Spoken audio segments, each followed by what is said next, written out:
Well, hello and welcome back to you all. Welcome back to another episode of Drunkard's Walk, the podcast where we go from one Wikipedia page to another.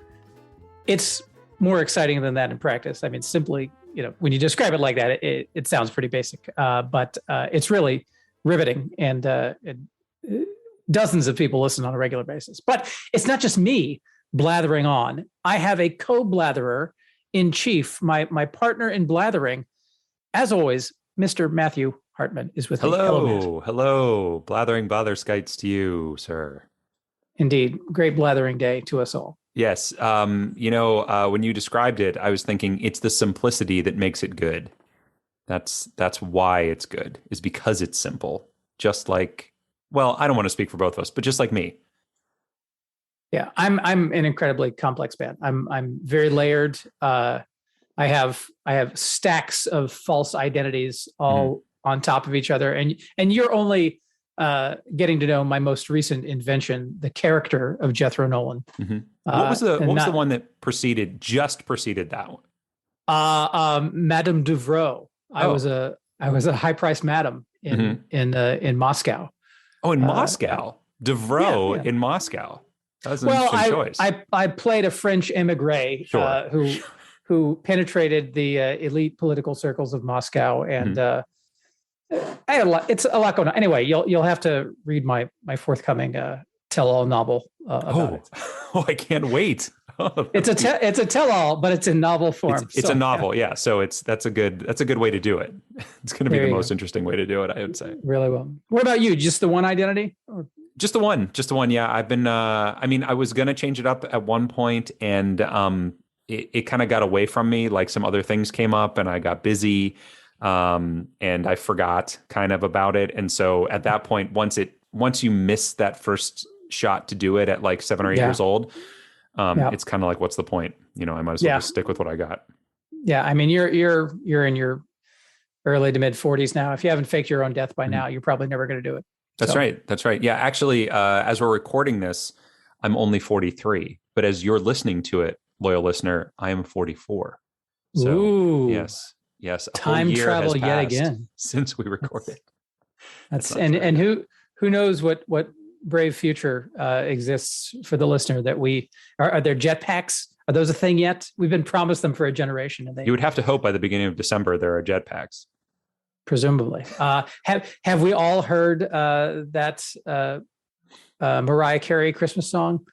I've already heard that, and it's just the beginning of November here. So wow, I have not yet heard it, but you must not spend any time on TikTok, is what I would say, because it's everywhere on TikTok.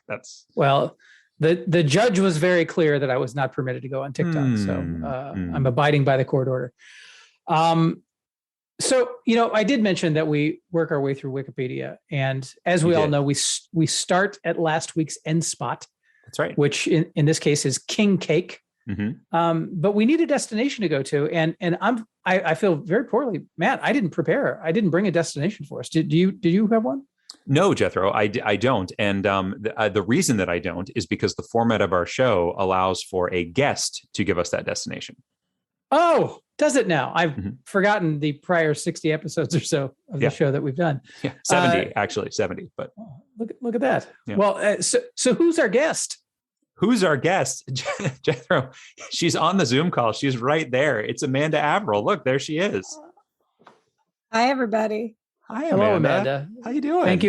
Thank you for indulging our amateur theatricals while we introduce you. Oh, this made me miss improv so much. I don't need to do it for another 3 years. It'll be great. There you go. Yeah. We miss it too. We wish we could do some of that. But instead, this is what's happening. So good to see you. Thanks for joining us this evening. Now, as listeners have heard us say before about some of our other guests, we met at the Arcade Comedy Theater. We did meet at Arcade Comedy Theater. Yeah. I'm a stand-up comedian and improviser, and that was one of the many places I performed. Yeah, that's right. You perform like all over the place, I feel like. What are some of the other venues, like not just in Pittsburgh either, right? Like you go kind of all over, right? Yeah, I have some stuff coming up in Cleveland as part of the Cleveland Comedy Festival later in the month of November.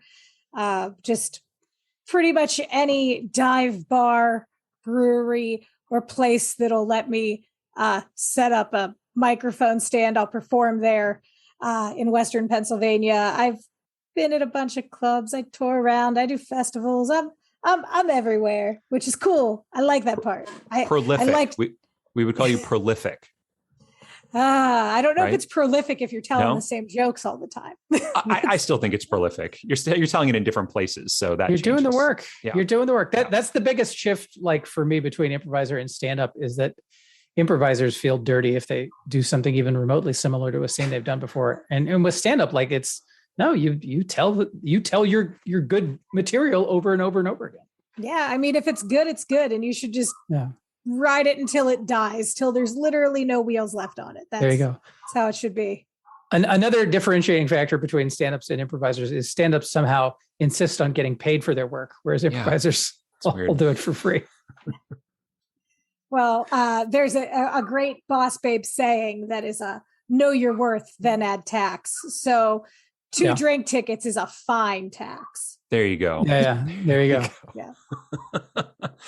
Awesome stuff. I lost my train of thought in the middle of my statement. So how long have you been doing stand-up? Oh gosh, I've been doing comedy now for 7 years.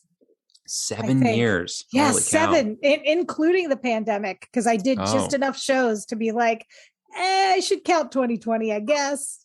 Sure. There you go. There you go. Absolutely. I think anybody that did any shows in 2020 gets to count 2020. That's my feeling. Absolutely. Yeah. Well, to be fair, the majority of those shows were in the first 2 months. Well, yeah. Sure. Okay. Yeah. But still counts. I say still counts. Yeah. So that's awesome. And then you were doing stand-up first and then started to do improv. Is that right? Yeah, I started doing stand-up, and then a few months later, I took improv classes. My first improv teacher was actually Jethro's lovely wife, Christy. She's the first person I had to teach me improv, and I liked it, and I just kept doing that too because she gets you hooked. That one. Yeah. She's a pusher. She is. in the best way. Yeah. Well, cool. Well, and so have you been doing any improv lately at all? Or as you said, this makes you miss it. Does that mean you haven't been doing much lately? I have not done much improv lately. I did one improvised podcast, I think, in the last year. That was it. I took a workshop with Adel Rafai as well. So so I've dipped around and listened to improvised things and stuff like that and done the workshops and stuff, but sure. Keeping sharp just in case you need to break it out. Yeah. You're ready, right? Yeah. Just in case. I actually got to do in the workshop I did with him. It was about podcasting, but they wanted an example, somebody wanted an example of a scene, and then he and I did an improv scene. So that was really cool. I'm a huge fan of him. So yeah, that's awesome. Very cool. Well, again, thank you for coming and being on this show with us. We really do appreciate that. And as Jethro mentioned earlier, we are in need of a destination for our walk this evening. So do you have something in mind? Oh, I do have something in mind. It is known by many names. The Experimental Prototype Community of Tomorrow, Epcot Center, Epcot. That is our destination for tonight. Nice. Very nice. The second theme park opened in the Walt Disney World area, right? In 82, I want to say 82. Yes. Does that sound right? Yes. October 1st, 1982. There we go. Yeah, and you are actually both of you, but Amanda, I think even more, are a bit of a Disney super fan, judging by the number of times that you've been to the various parks. Is that correct? Super fan, spoiled as a kid, both work. The fact that I have postcards hanging on my wall in the shape of hidden Mickeys, nothing, that's nothing any normal person doesn't have. Right. Yeah. Everybody's got that in their house, I assume. So you went there a lot as a kid? I did. That was the only real like family vacation that my family would take. We would go every year to a mixture of Orlando, Florida, and the Walt Disney World area, Universal Studios area, and then sometime at Clearwater Beach. That was the trip just about every year, every other year, and still to this day. Gotcha. Now, you were raised in Pittsburgh? Is that right? I was raised in Pittsburgh, and then I think whenever I was in 6th grade, I spent a year living in Pasco County, which is very near Tarpon Springs on the west coast of Florida. So we had like an annual pass to Disney because that's just what people in Florida do. Sure. So we were there pretty regularly just because it was something to do.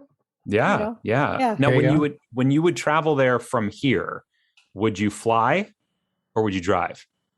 So I did 3 things. I flew down there a few times, and I continue to fly down there for the most part. Sure. I've driven down there a whole bunch, but I've also taken the train down there, taken Amtrak. Yeah. Whenever I was younger, especially whenever I went with my grandmother, she's never been on a plane before. So we would always take the Amtrak train down there, and we would do that with her. And then occasionally we drove and stuff like that. And I think the last time she was there, I don't know how many years ago that was, 2017, maybe something like that. She took the train down there then as well. Okay. So yeah. Very cool. Yeah. So she's keeping really Amtrak alive. I love it. It sounds like somebody has to trip. We used to drive down when I was a kid, and we went to Disney World, which was not super often. I would say we went maybe every 5-ish years or something like that. We would drive. My dad he doesn't really like flying. Like, not that he has any kind of fear of flying. He just doesn't like the hassle of flying. So he would much rather just be on the road for 20 some hours.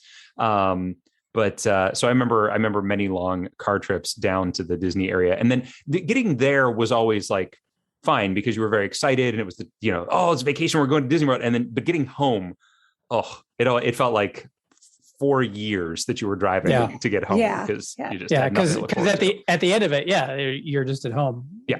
Exactly. Yeah. Whenever we would drive, my grandma used to go to AAA and get the triptychs. Do you guys remember those? Oh yeah. We used to have 2 triptychs. Myself and my sister would each follow along with the map to make sure we were going the right way, because the route that we took never changed. Yeah. So we had those. But one time, whenever we went down there, I don't remember how old I was. We went to Disney, and then we went to Clearwater Beach, and my mom and my grandparents specifically, like, they went to a casino, like one of the seminal Native American casino things that were down there. And my grandfather won some amount of money. I don't know how much, but he won some money. And on the way back, as we were leaving, we were following the triptych, and we were like, wait, you're going the wrong way. They took us back to Disney for an extra 2 days because he won extra money. And it was the middle of summer. Like, nobody had to, like, he worked for a school district at the time, so he had nowhere to be. It was summer, so nobody had. Fantastic. Yeah, it was funny, and it just blew our little kid minds that, like, of course, we get to go twice. So Amanda, let me ask you, as a frequent Disney goer, who's been doing it your whole life, what are the biggest changes that you've noticed from the early days of when you first started going to what the experience is like now? Yikes. Well, in the time that I've gone to Disney, the castle has been turned into a birthday cake. Mm-hmm. They have added at least 1, if not 2 parks. And the one park that I was hoping to discuss today, Epcot, is under a massive amount of construction right now, and getting reinvigorated for things. So a lot has changed. There's more hotels there than anything else. There's more Mhm. like restaurants, dining options. You can now drink in the Magic Kingdom, which only started in 2012, Yeah. and is still only available like at sit-down restaurants. Yeah. They've had a giant party area called Pleasure Island and then demolished that. Oh man, And I then missed that place. That place was awesome. I love that was the Pleasure first Island. place I saw improv. Was it Yeah. Pleasure Island? Yeah, at that comedy I was- warehouse. Yeah. Yep, I was Mhm. 16. They had the dance club that was called Mannequin that like you had to be over 21 to get into. Yeah. I forget the name of the comedy club. Was it Comedy Warehouse? I think it was a comedy warehouse. I'm Okay. almost positive of that. I Yeah. don't quote me on it, but because what I remember the most from Pleasure Island is the Adventurers Club. I was just gonna say it's the Adventurers That Club, isn't it? Yeah. Blew my mind when I went Love there. the Adventurers Club, Holy yeah. cow. It was so Yeah. good. And then they got rid of it. And I was like, well, what's the point? Like, why? Maybe I'll just never go back. Like, what's the point? See that the whole like SEA and the Adventurers Club, that is an episode that you folks should do because boy oh boy. Yeah.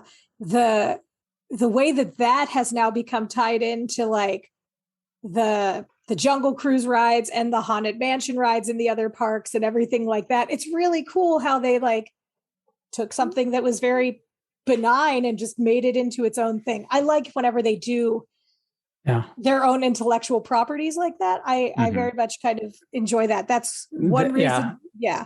They really know how to manage a narrative brand really, really well. And it makes sense that they're acquiring things like Marvel and Star Wars and whatnot, because they are just extending the hell out of those things. Oh yeah. And sure. everything that they've gotten now too with the acquisition of Fox and it's really, it's quite limitless. Like I remember in college talking about how Comcast owned everything and like how it was like Comcast and Disney. And now it's like, well, there's Disney.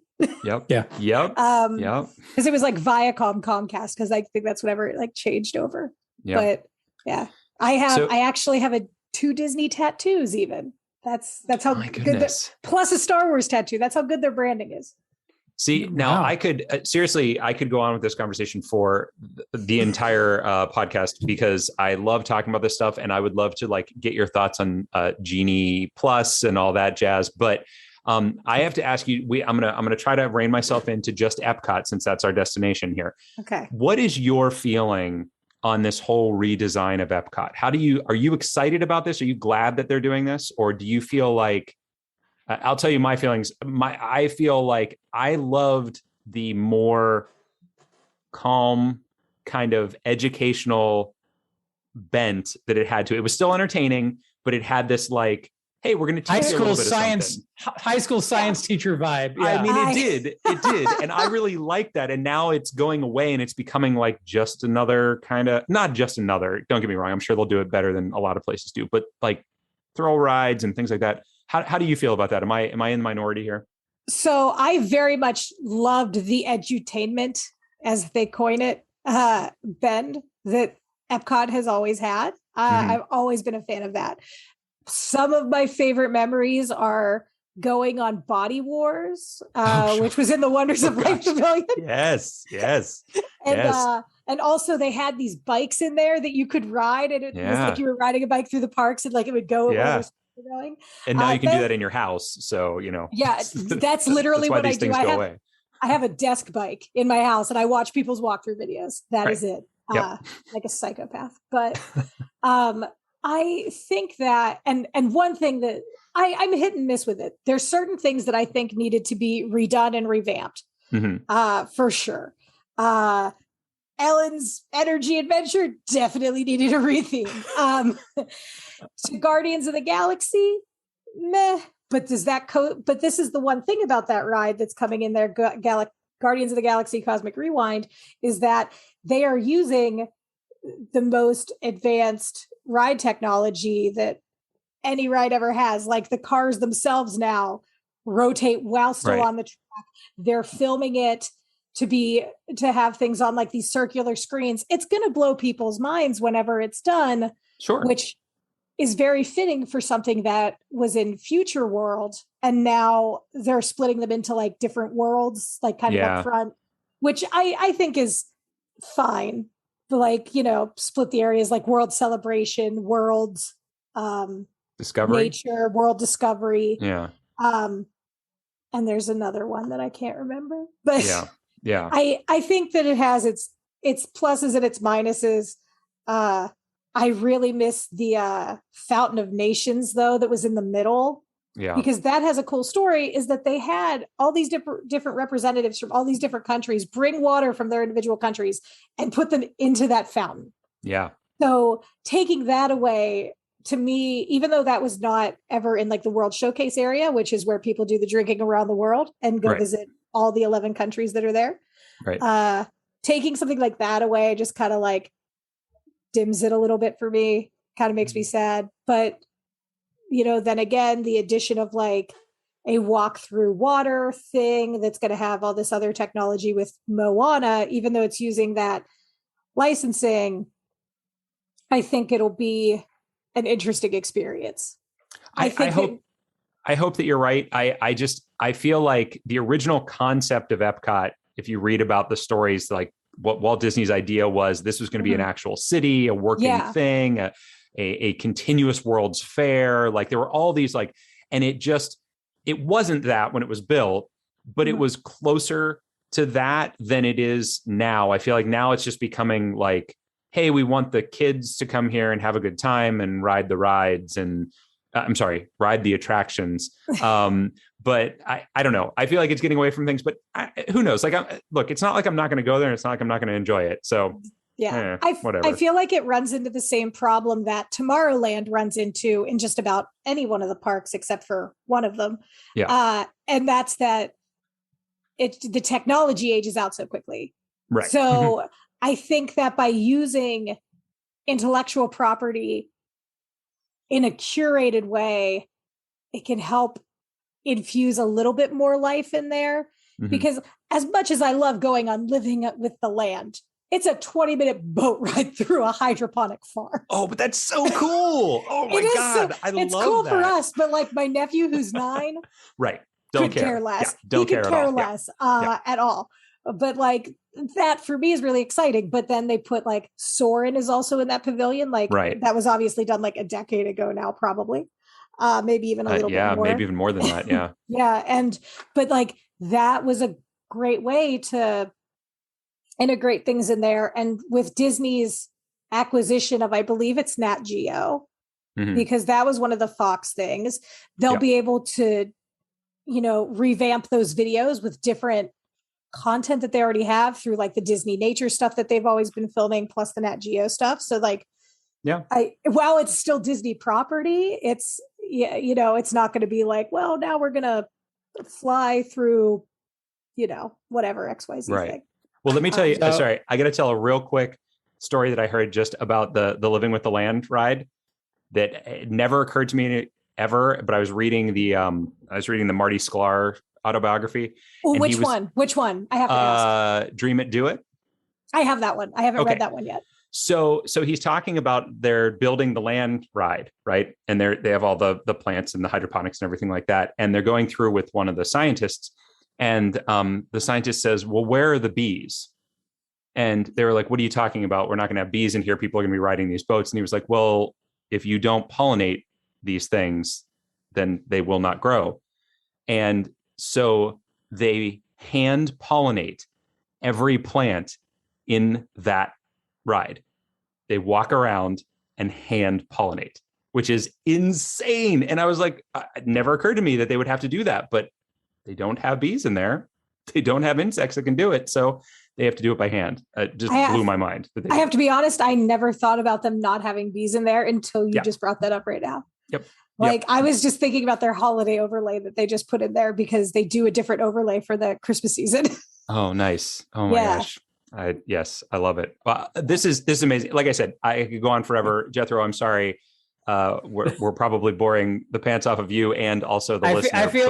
I feel like the atheist at like the evangelical Christmas celebration. Like, okay, yeah.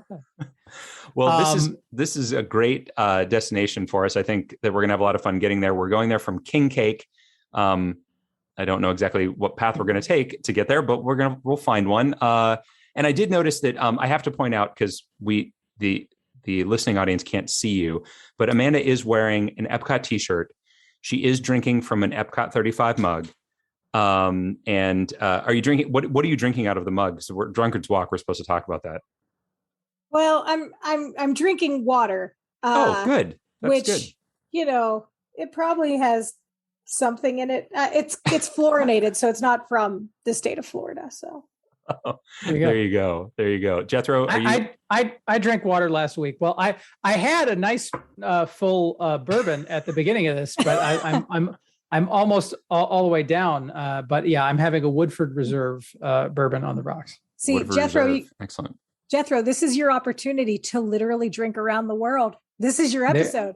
This is where you could do it. I appreciate it, and I have done that at Epcot, and it's my favorite part of the whole experience. Yeah, that's my boyfriend's favorite ride, is drinking around the world. That and then living with the land. That is his second favorite ride. Right.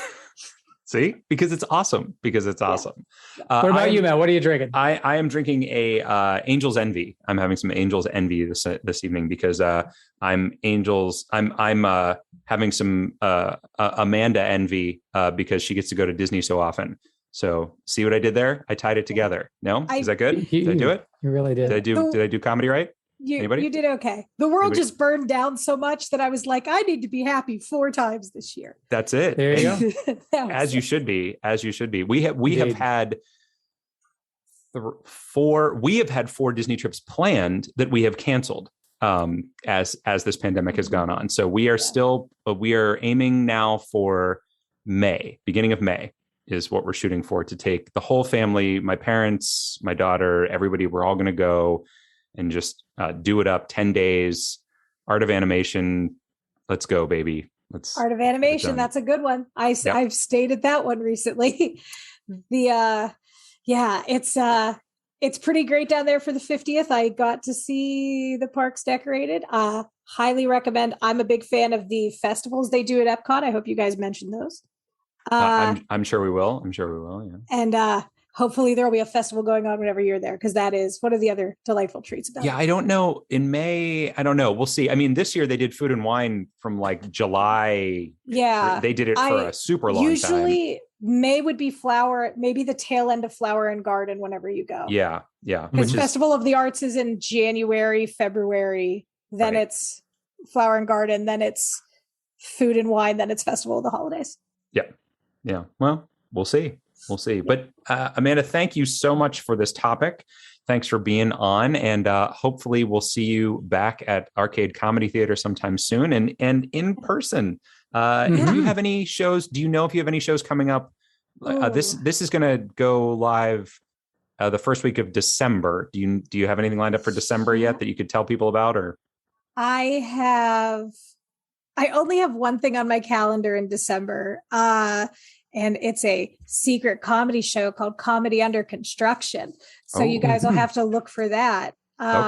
Because it's at a secret location because of its legality. Got it. And, or lack thereof. Yeah. You got to walk the line sometimes, Jethro. That's how comedy works. Yeah, edgy. Yeah, be very edgy. Yeah, absolutely. I'm all for it. The less licensed the venue, the better. Thank you again so much. As long as it's got a bathroom, it's fine. Well, amen to that. But thank you, and we will talk to you soon. All right, talk to you guys soon. Take care. Bye. All right, Jethro. Let's see here. So we are getting into. We're leaving King Cake. We're leaving King Cake. And we're going to Epcot.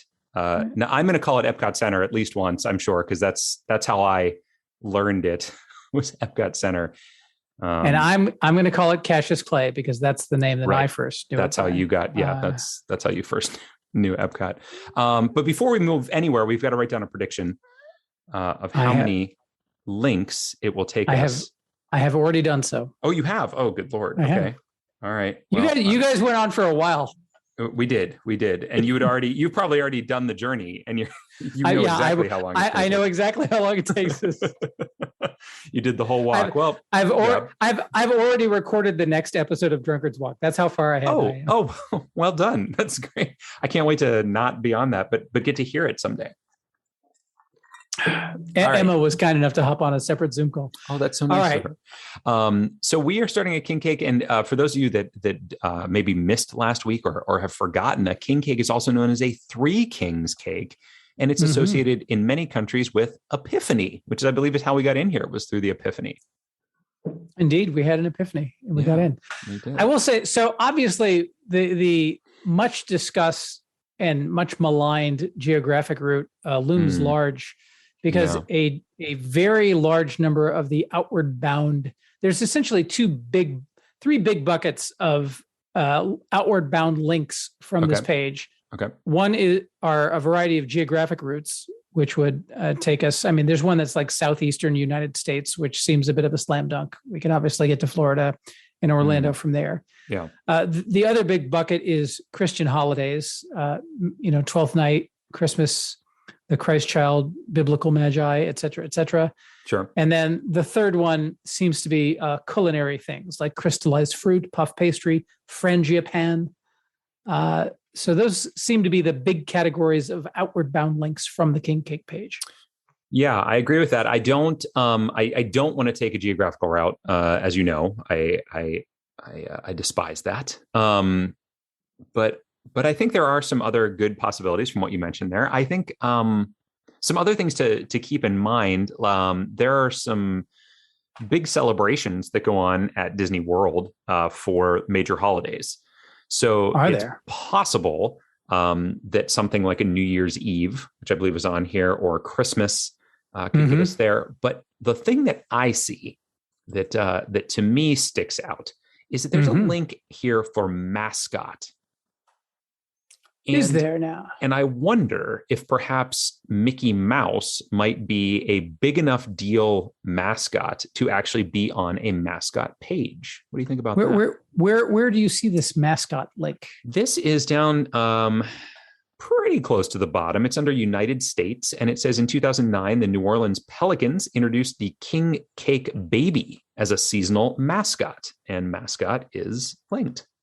Oh, and I will say that the picture that shows up in the preview as you hover over the word mascot is Bob's Big Boy. It is, yes. Which gives me and in fact, I can tell from the picture of Bob's Big Boy that is actually from a Bob's Big Boy in Toluca Lake, California, because I've been there and I've seen that very statue. Wow. Indeed. Okay. Well, there you go. So that's a possibility, I think. I think that there's probably also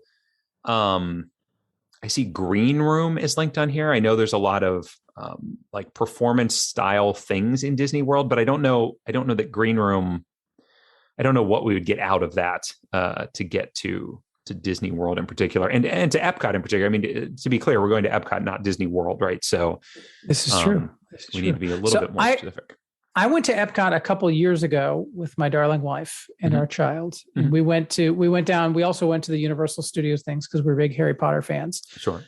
And I cannot remember who we went to Epcot with, but they had a ticket that was given out in like the original press promotions of the opening of Epcot in like 82 or whatever. Yeah. And so they had to go to guest services and hand in this ancient 40-year-old ticket in order to get into the park. And it's one of those weird things where like they probably would have been better off like selling that to some Disney enthusiast and just paying the full freight rate. But I wish I could remember who that was, but they had this really unique ticket that got them into the park. And they made them like give it up. Like they didn't just like stamp it or something and give it back to them? No, you turn it in. It's your entry ticket. You hand in the ticket. Oh, well, that's a shame because it does feel like that's a collector's item in some way. So, indeed, I'm sure there's some person who would have paid a price higher than the entry price to Epcot Center in order to purchase that. Yeah. So what do you? I like mascot. I like mascot. I like your. I think it works. There are very few non-geographical routes out, and I don't. While there are many similarities between Disney fandom and religion. I don't think that it's explicitly Christian in a way that's going to be helpful to follow those links. And while there are many different foodstuffs and even the World Showcase, that's all geographical roots. So I like mascot. All right, well, let's do it. Let's go to mascot then and see what it does for us here.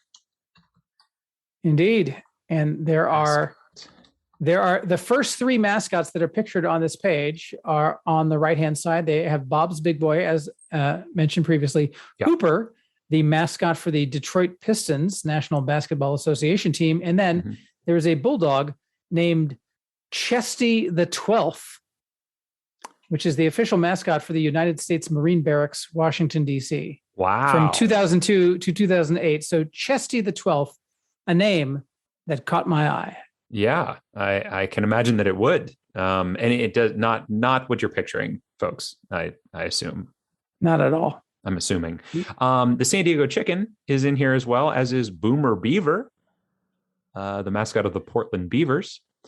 Did you know that the San Diego Chicken was just somebody who started showing up at ballparks and doing crazy shit without like any prearranged permission to do so, and basically built a following based on doing that? I didn't, although that doesn't surprise me. I'm wondering if that's the inspiration for the Dancin' Homer episode of The Simpsons from very early on. Certainly could in the Simpsons run, because that's what he kind of shows up and just starts dancing. Then they're like, "Hey, come and be this mascot." Yeah, it's also possible that that's an urban legend that's entirely false. An urchin legend, yeah, an urchin. Sorry, listen, I finished my bourbon early. You guys were talking too long. No, I understand. Smokey the Bear is on here. There's a mascot hall of fame. There's a list of mascots on here. I am not seeing Mickey Mouse. Nor am I. Which is surprising to me. I really did believe that that he was a big enough name, especially if the San Diego Chicken is a big enough name. But I will, however, point out that I do see under history, which is the first section, once you get past the introductory bit, that does link to Jim Henson. Yes. And Jim Henson, a famed puppeteer, created a lot of stuff, much of which is represented in the Disney universe. In fact, I remember at the California Adventure theme park and probably at other Disney theme parks, there is a Muppets 4D movie experience. Yes. Yeah. Muppets 3D is what they call it. But yeah, definitely. I mean, the Muppets were, the Henson Company was purchased by Disney in the, 90s at some point. I believe it was after Jim Henson passed away, but they were already collaborating before that. But indeed, I think Jim Henson gets us at least to Disney. Now, I don't know that there's any Muppet things in Epcot specifically, but probably gets us close enough to Disney to get to Epcot pretty quickly. So I would agree that Jim Henson is the path out of here. It's certainly a path. Are there any other? I mean, there's a list of advertising characters, which will almost certainly get us to. Mickey Mouse is mentioned here, not linked though. Oh, really? Indeed. If you go to corporate mascots, Chester Cheetah is linked. Yes. But Mickey Mouse, sadly, not linked. So what is on here is Coca-Cola. And Coca-Cola has a pavilion called Club Cool in Epcot. Okay. That might get us straight to Epcot from Coca-Cola.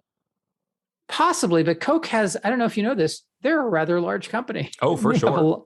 They have a lot of stuff going on, and they probably have sponsorships and such all over the place. Yeah. Whereas Jim Henson, certainly a more enjoyable route, rather than the overpriced sugar water that is Coca-Cola. We get to follow one of the greatest artists of all time. No, I agree with you. I will say that Club Cool is a pretty nifty little destination at Epcot, though. Have you been to that, where you get to try the different soda pops from the different nations? I don't know that I have. Okay. So it's a very fun little thing that they closed a couple of years ago because they were doing all this renovation. They just reopened it, and people, of course, are all up in arms because, oh, this flavor is gone and that flavor is gone. But there's one there called Beverly. And if you ever go, make sure you try the Beverly. That's one that you're going to really enjoy. What's so magical about Beverly? I don't know how to describe it. It has a flavor that is not. I can't put it into words. You got to taste it. Wow. Yeah. I mean, is that a testament to the flavor, or is it just a testament to your lack of descriptive capability with words? You've answered the question. Yes. All right. There we go. So I will say, while we're plugging delightful beverages, that if you ever have the opportunity to have a Dublin Dr. Pepper, which is made with real cane sugar rather than corn syrup, highly recommend. Real sugar is a wonderful drug that is highly addictive and much better than the high fructose corn syrup that has replaced it in most modern food products. 100%, sir. In fact, when I go to Canada, I buy cases of pop to bring back with me because there you go. It's made with sugar there. It's not made with high fructose corn syrup, and it is a way better. The Mexican Coke, I buy that quite a bit as well. Also Yep. So it is better stuff. All right. I'm gonna say Jim Henson is the way to go. And that's what I'm gonna say. All right, let's do it. All right, Jim Henson. James Maury Henson, who was born only 2 days before me. His birthday is September 24th. My birthday, as most of the regular listeners to this podcast will remember, of course, September 26th. Yeah, he was born in 1936, though, so not actually 2 days before you, right? No, I was also born in 1936. Oh, okay, okay. That's my mistake. Then I thought you were younger than that. I guess you look good. It's the keto. Am I allowed to say that? I believe you look good is an allowable phrase. Okay. In virtually any context. Right. So then let's do it. Let's do it. I think you do. So I'm looking down this page here. There's some great information about his early starts. I was actually just watching him in a documentary called Street Gang: How We Got to Sesame Street. I don't know if you've seen that yet or not, but he plays a pretty major role because a lot of Muppets on Sesame Street. So there you go. And I was a huge fan of Jim Henson. Jim Henson is also the first celebrity that I remember, the first celebrity death that I remember that really impacted me. Like I was very upset when I found out that Jim Henson had died. I think I was maybe 13 years old, and I was just really ruined by it. Because I really liked the Muppets, and I liked everything that he did, and I thought he was brilliant. And I think there was a cover of Newsweek, the week that he died, where it was like Kermit with his arm around an empty chair that had Jim Henson's name on it. It was very evocative and emotional. Yeah, but for the same reason, like obviously it's a brand that we attach a lot of ourselves to as kids, and as such, it has a huge tug on us. Yeah, for sure. I don't know what to say more about that other than, it was something that definitely affected me in a big way. Yeah. So I'm not surprised by this, but I do notice that down under the section titled Final Years, 1987 to 1990, there is a talk about his television special, The Muppets at Walt Disney World. I don't know if you ever saw that. I did not. It says, and the Disney MGM Studios attraction Muppet Vision 3D, and Disney MGM Studios is linked. So I think either the Muppets at Walt Disney World link or the Disney MGM Studios link is going to get us to Epcot, because they specifically go to Epcot in some of the parts of that Muppet special, which I just recently watched because didn't know existed either. And Disney MGM Studios, I think, will get us there because it's going to talk about the fact that there are other parks and it's going to name Epcot. So you don't think the Walt Disney Company is the place we want to go? I don't, simply because both of these, there's another link to Disney's Hollywood Studios. That might actually be even the better one than MGM Studios, because MGM is the old name. No, the reason that I think that this is better is because these are specifically the theme parks, and the Walt Disney Company is bigger than the theme parks. And so it may be a couple of steps away versus I think either of these ones are going to actually have, oh my God, Epcot's on this page. What? Where? When? Why? Under How? tributes, it says Henson featured in the American Adventure in Epcot at the Walt Disney World Resort. It's on this page. What? Where? Go down to tributes. Legacy. There are so many tributes. Go down to Legacy, go to tributes, go to the 1, 2, 3, 4, 5, 6, 7th one down. Oh my heavens. There it is. Epcot is linked. Let us click upon it. There it is. Holy cow, we did it. Epcot Stylized did it. Is a theme park at Walt Disney World Resort in Bay Lake, Florida. It is owned and operated by the Walt Disney Company. Look at that. Yeah. Originally opened on October 1st, 1982 as Epcot Center, the second of 4 theme parks built at Walt Disney World after the Magic Kingdom. And it's huge. It's huge. There's all sorts of great stories about this one too. Like they had the lake that's in the middle. It's there because they couldn't fill it. It was just this big swampy thing in the middle of Florida. They couldn't possibly fill it. So they made it a lake. And there's an island. There was a root island that was floating in the middle of it. They couldn't get it out. So they put a bunch of sand on it until it sunk. It's sitting at the bottom of that lake. Like, good heavens. Just crazy little stories here and there. I do enjoy, I like going to Disney World, but I like even more learning about like the history of it and the stuff that happened. And in fact, Epcot is the center of one of the biggest mysteries about Walt Disney World. What mystery is that? So there is this, actually, she talked about Body Wars, right? And Body Wars was in the Life Pavilion. And there was this thing called Cranium Commando or Cranium Command. Do you know of any of what I'm talking about at all here? Not at all. Okay. So it was a show, and essentially the idea behind the show was that there was like, you were inside the brain of a person. It was almost very Inside Out-ish, right? Okay. And there was it was like Cranium Command. So it was like this military thing. And there was this new like recruit who was on the thing, and his name was Buzzy. And so he's controlling everything, and he's talking. And of course, like all of the characters, there's like the right brain, the left brain. They're all voiced by different people. I'm actually looking right now at the page here. Left brain was Charles Grodin. Right brain was John Lovitz. The stomach was George Wendt. The adrenal gland was, of course, Bobcat Goldthwait. Dana Carvey, Kevin Nealon, doing their Hans and Franz role. I mean, these are the things that were taking place here. Okay, so anyway, it shuts down. They shut this thing all down.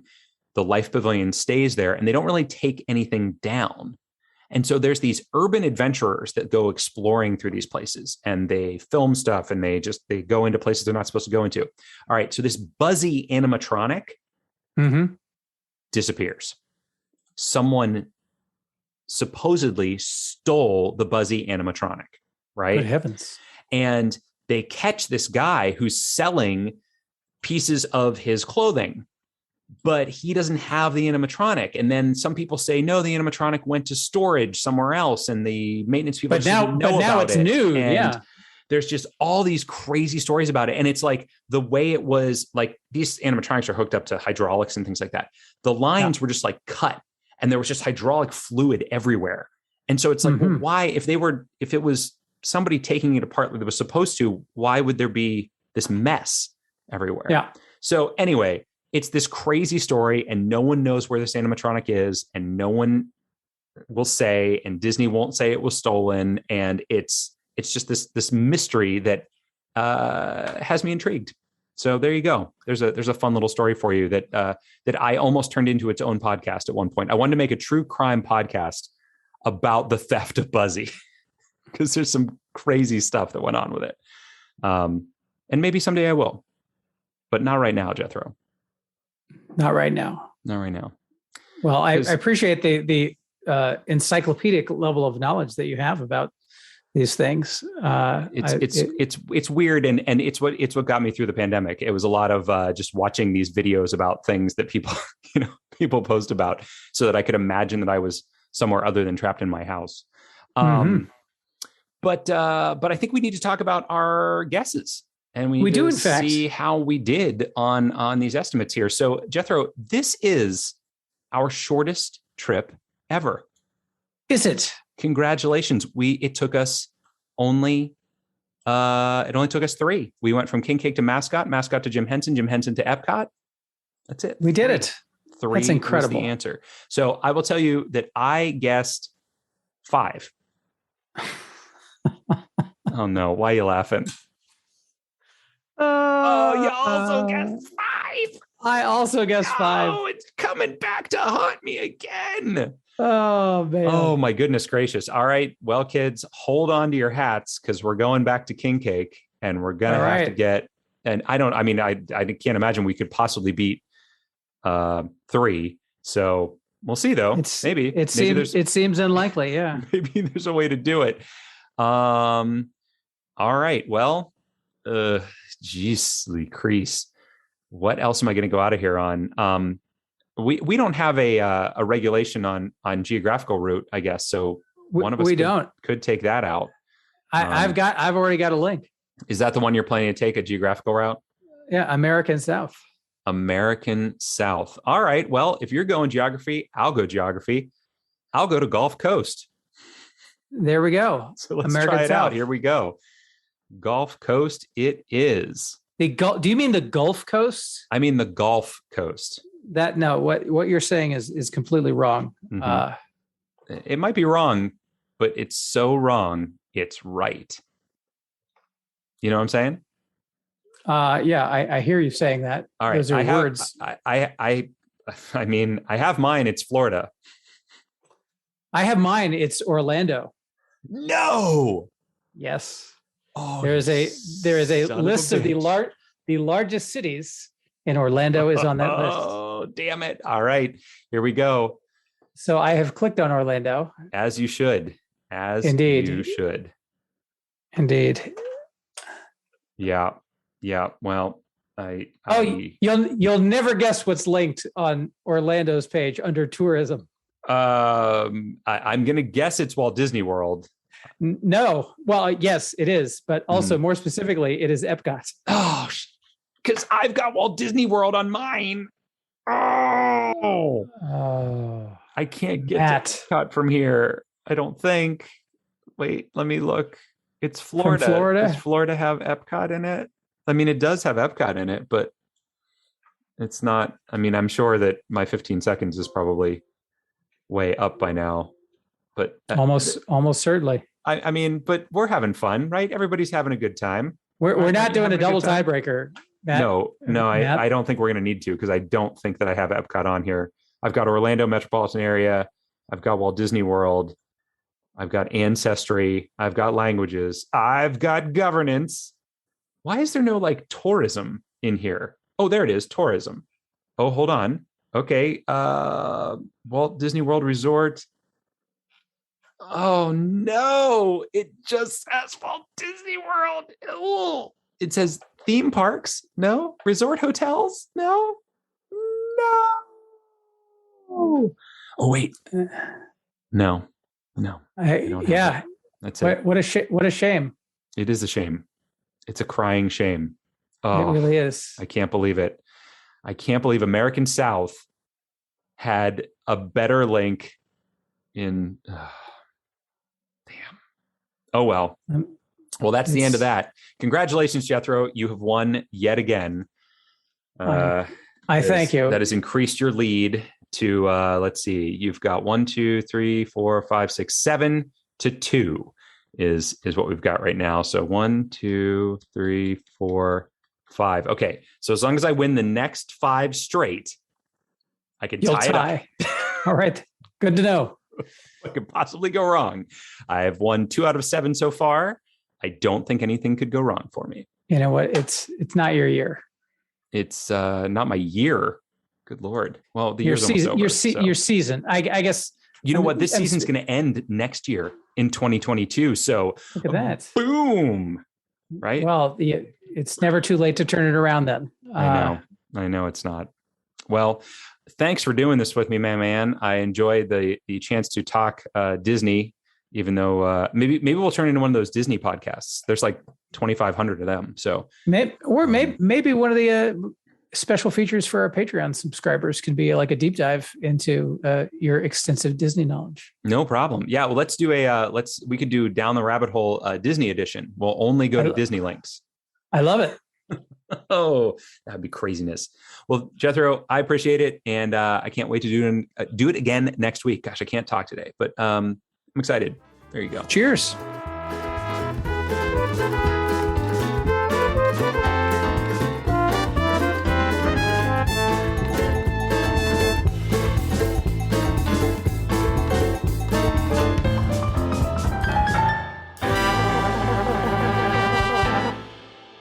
Hey everybody, this is Matt Hartman. Thanks so much for listening to Drunkard's Walk. A big thank you to Jesse L. Lee for our theme music and Nick Jaramillo for our artwork. Also, of course, a big thank you to all of you for listening. And a thank you to Amanda Averell for being our guest this week. If you enjoyed what you were hearing, you can give us a rating or review on iTunes or wherever you're listening to this podcast. Also, head on over to Patreon, check out Drunkard's Walk podcast, and sign up to get some benefits on there and give us a little bit of money to keep this thing going. We really appreciate it, and we appreciate you listening. We'll see you next week. I'm Matt Hartman, and this is Overtime. Each week, I'll be giving you a little extra knowledge about something that happened in the past during the week of our release. And this week, we look at the week of December 7th, and specifically, December 7th in general. That's not very specific. We're going to look at it in a number of different years. Now, many Americans know December 7th and associate it with 1941 because this is the day that Pearl Harbor was attacked by the Japanese, an event that led to the U.S. involvement in World War II. Now, I'm not really going to get into this, as you can read about it in many places by scholars much more knowledgeable about it than I am. You can even watch the Josh Hartnett movie and, well, learn maybe too generous of a term. Be entertained, perhaps? Still too generous? All right.